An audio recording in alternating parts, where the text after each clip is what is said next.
A vostè el va tocar molt de prop l'entrevista que va fer amb Georges Simenon, perquè era una entrevista dura.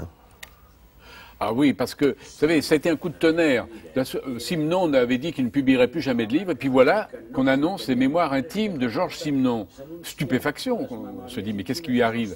Il était inimaginable à ce moment-là que vous puissiez écrire et publier ce livre terrible intitulé Mémoires intimes. Alors que s'est-il passé entre-temps? Eh bien, il s'est passé beaucoup d'événements, y compris surtout un événement capital pendant ma vie, c'est la mort de ma fille. Mais elle est morte, elle s'est suicidée. Elle s'est suicidée. Bon, et ça, évidemment, c'est un drame pour un père. Ça a été un drame épouvantable. Et Georges Simenon, sous le coup, a voulu, au fond, se justifier. Il a voulu écrire un livre qui soit une sorte d'éloge de Marie-Jo. Et donc, je suis arrivé chez lui, à Lausanne, pour l'interroger là-dessus. Et effectivement, c'est une interview très dure. D'abord parce qu'il avait préparé un magnétophone pour qu'on écoute la voix de Marie-Jo. Que nous pourrions, est-ce que les téléspectateurs pourraient entendre un texte qui est très beau, qui s'appelle L'angoisse. Ah, de la musique au ras du sol, mon cahier par terre, juste en dessous, et puis par-dessus mon corps couché à plat ventre. Et à un moment, vous verrez d'ailleurs dans l'entretien, on se demande même, ils étaient l'un et l'autre au bord de l'inceste, ça n'en était pas loin, enfin non pas de la volonté de Georges Simenon, mais d'elle, sa fille, qui a été totalement fascinée, obsédée par son père. C'est qu'à un moment, je lis le récit par Georges Simenon du suicide de sa fille. Et il parle du revolver avec lequel elle s'est tiré une balle dans le cœur. Et il donne le nom du revolver, le calibre. Et je lui pose la question, je lui dis, mais attendez, c'est le père qui raconte ça ou c'est le commissaire Maigret? Considérez-vous d'un côté les Maigret et de l'autre côté des romans que vous qualifiez de durs? Eh bien, pour une raison. Le roman policier a des règles.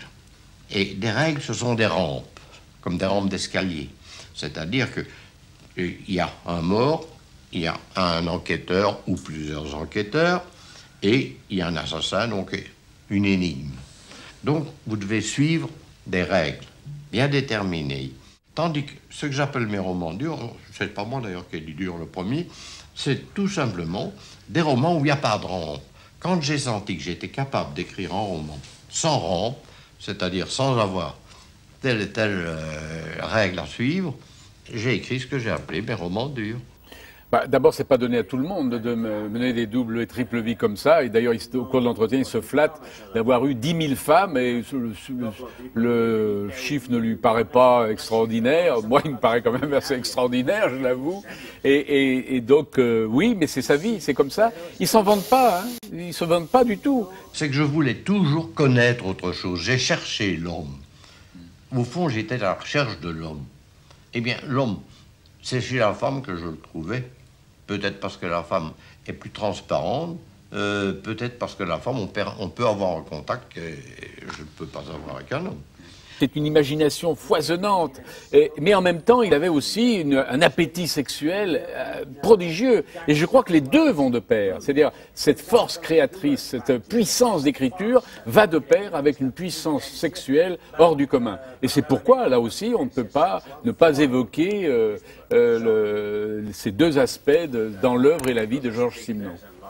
Je vous répondrai très franchement que j'aime mieux être critiqué, même être détesté pour ce que je suis vraiment, que d'être aimé ou admiré pour ce que je ne suis pas.